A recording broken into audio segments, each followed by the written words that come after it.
અમદાવાદ વિમાન દુર્ઘટનામાં ગુમાવેલ પૂર્વ મુખ્યમંત્રી વિજય રૂપાણીને પ્રયાગરાજમાં ભાજપ કાર્યકરોએ શ્રદ્ધાંજલિ આપી.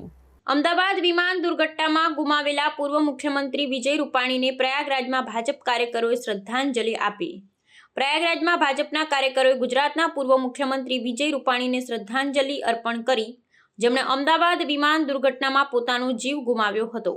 12 જૂન 2025ના રોજ અમદાવાદથી લંડન જતી air India flight AI-171 take-off પછી થોડા જ સમયમાં મેઘાણીનગર વિસ્તારમાં ડોક્ટરોના હોસ્ટેલ પર ક્રેશ થઈ હતી. આ દુર્ઘટનામાં 242 મુસાફરો અને ક્રૂ સભ્યોમાંથી માત્ર એક વ્યક્તિ બચ્યો હતો, જ્યારે વિજય રૂપાણી સહિત 265થી વધુ લોકોના મોત થયા હતા. વિજય રૂપાણી પોતાના પરિવારને મળવા માટે લંડન જઈ રહ્યા હતા.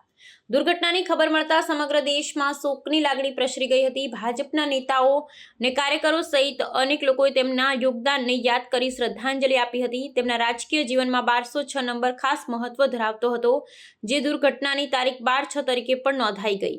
વિમાન દુર્ઘટનાને સ્થળે બચાવ અને રાહત કામગીરી તાત્કાલિક શરૂ કરવામાં આવી હતી. વડાપ્રધાન નરેન્દ્ર મોદીએ પણ દુર્ઘટના અંગે દુઃખ વ્યક્ત કર્યું હતું અને તાત્કાલિક રાહત કામગીરીના આદેશ આપ્યા હતા.